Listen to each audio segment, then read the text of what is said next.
Hi hello. അപ്പൊ നമുക്കിന്ന് അടുത്ത കറി ഉണ്ടാക്കിയാലോ? ഇന്നൊരു വെജിറ്റബിൾ കുറുമയാണ് കേട്ടോ. വളരെ ഈസി ആയിട്ട് എന്നാൽ നല്ല ടേസ്റ്റി ആയിട്ട് ഉണ്ടാക്കാൻ പറ്റുന്ന ഒരു കറിയാണ്.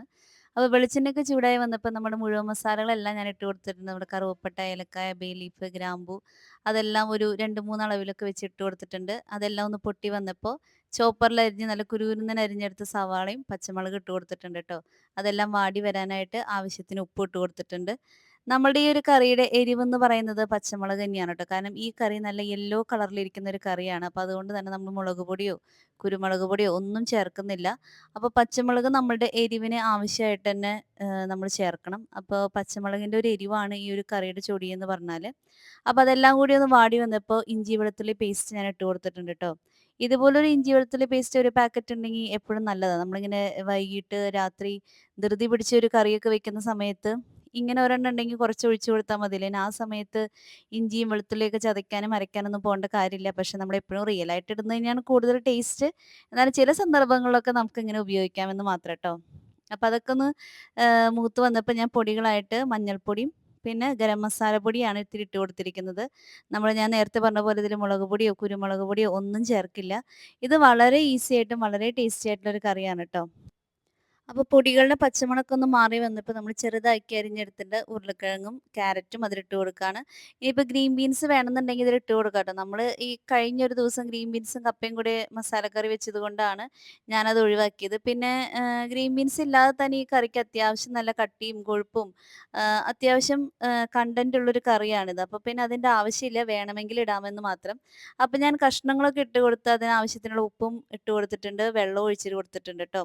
ഈ ഒരു കറി പ്രഷർ കുക്കറിൽ ഇങ്ങനെ തന്നെ ചെയ്യാം. അങ്ങനെയാണെങ്കിൽ വെള്ളം ഒഴിച്ച് ഒറ്റൊരു വിസിൽ വന്ന് കഴിഞ്ഞിട്ടുണ്ടെങ്കിൽ നമ്മളുടെ ഈ ഒരു ക്യാരറ്റും ഉരുളക്കിഴങ്ങൊക്കെ പെട്ടെന്ന് വെന്ത് കിട്ടും. ഇല്ലാത്ത പക്ഷമാണെങ്കിലും ഇതുപോലെ ഇപ്പോൾ ഒരു അടി പിടിക്കാത്തൊരു നോൺ സ്റ്റിക്കിന്റെ പാത്രമാണെങ്കിൽ കുറച്ച് വെള്ളം ഒഴിച്ച് കൊടുത്ത് മൂടി വെച്ചാലും ഒരു 10, 12 മിനിറ്റ് കൊണ്ട് തന്നെ നമ്മുടെ ക്യാരറ്റും ഉരുളക്കിഴങ്ങും ഒക്കെ വെന്ത് കിട്ടിക്കോളും. അപ്പം ഞാൻ പിന്നെ ഇന്ന് പ്രഷർ കുക്കറിൽ വെച്ചില്ല. ഇങ്ങനെ ഒരു പാത്രത്തിലാണ് ട്ടോ വെച്ചത്. അപ്പോൾ ഇത് മൂടി വെക്കാം. ഇനി ഈ സമയം കൊണ്ട് നമുക്ക് അടുത്ത് ചെയ്യേണ്ട ഒരു കാര്യം, ഇങ്ങനെ ഒരു കറി വെക്കാൻ ഉദ്ദേശിക്കുമ്പോൾ അണ്ടിപ്പരിപ്പ് കയ്യിലുണ്ടെങ്കിൽ നമുക്ക് കുറച്ച് അണ്ടിപ്പരിപ്പ് ഇത്തിരി നേരത്തെ തന്നെ വെള്ളത്തിലിട്ട് വെക്കാം. കാരണം അത് അരച്ച് നമുക്ക് ചേർത്താൽ നമ്മുടെ കറിക്ക് നല്ലൊരു കൊഴുപ്പ് കിട്ടാനും ഒരു ടേസ്റ്റ് കിട്ടാനും നല്ലതായിരിക്കും. ഇല്ലെങ്കിൽ കുഴപ്പമൊന്നുമില്ല. ഉണ്ടെങ്കിൽ ഇടാൻ മറക്കരുതെന്ന് മാത്രം ട്ടോ. അപ്പോൾ ഈ അണ്ടിപ്പരിപ്പ് കുതിർന്ന് കഴിഞ്ഞതാണ്. അത് അരഞ്ഞ് വരാനായിട്ട് ഒരു തുണ്ട് വെള്ളം ഒഴിച്ച് കൊടുത്തിട്ടുണ്ട്. എന്നിട്ട് നമുക്ക് നല്ല പേസ്റ്റ് പോലെ അരച്ചെടുക്കാം. ഇല്ലെങ്കിൽ നമുക്ക് നാളികേരം നമ്മൾ എന്തായാലും അരച്ച് ചേർക്കും. അതിൻ്റെ കൂടെ ഫ്രഷ് ക്രീം ഉണ്ടെങ്കിൽ കുറച്ച് ഫ്രഷ് ക്രീം ചേർത്താലും മതി. അപ്പോൾ ഞാൻ അണ്ടിപ്പരിപ്പൊക്കെ നന്നായി അരഞ്ഞ് വന്നപ്പോൾ അതിലേക്ക് തന്നെ കുറച്ച് നാളികേരം ചിരകിയതും കൂടി ഇട്ട് കൊടുക്കുകയാണ്. രണ്ടും കൂടെ ഒരുമിച്ച് വീണ്ടും അരയ്ക്കാണ് കേട്ടോ. എപ്പോഴും ഞാൻ പറയാറുള്ളത് പോലെ തന്നെ നാളികേരം അരയ്ക്കുന്ന കറികളിൽ നമ്മളത് അരയ്ക്കാൻ ഒരു പിശുക്കും കാണിക്കരുത്.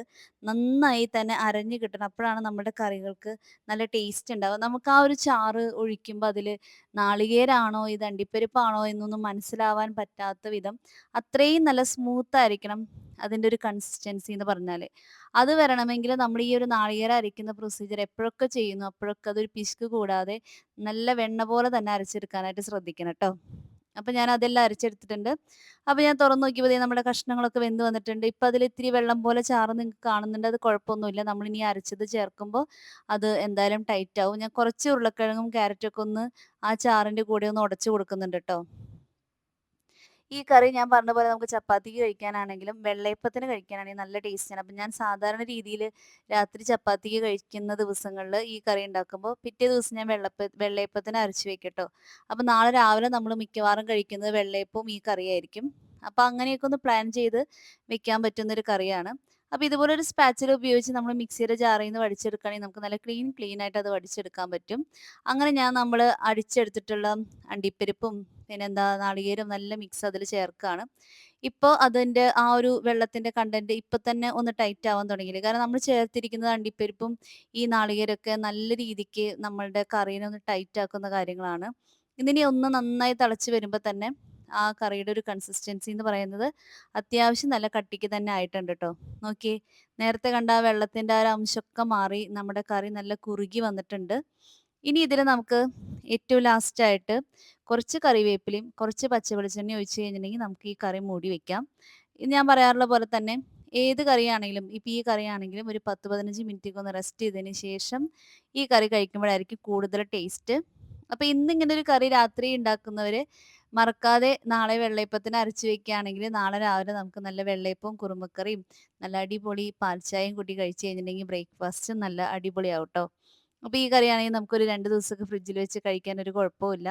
അപ്പോൾ അതെല്ലാം കൂടി ഒന്നായി വന്നപ്പോൾ നമുക്കിനി ഇത് മൂടി വെക്കാം. ഇനി ഒരു 10, 15 മിനിറ്റ് റെസ്റ്റ് ചെയ്തതിന് ശേഷം നമുക്ക് ചപ്പാത്തിയൊക്കെ കഴിക്കാം ട്ടോ. അപ്പോൾ നല്ല ഹെൽത്തി ആയിട്ടുള്ള ഒരു കറിയല്ലേ. നല്ല ടേസ്റ്റിയാണ്. പെട്ടെന്ന് ഉണ്ടാക്കിയെടുക്കാനും പറ്റും ട്ടോ. അപ്പോൾ ഞാൻ നേരത്തെ പറഞ്ഞ പോലെ തന്നെ ഒരു 10 മിനിറ്റൊക്കെ റെസ്റ്റ് ചെയ്ത് വന്നപ്പോൾ നമ്മുടെ കറി ഈ ഒരു പരുവത്തിലെത്തിയിട്ടുണ്ട്. അടുത്തൊരു വീഡിയോയിൽ പെട്ടെന്ന് കാണാം. See you soon. Bye by.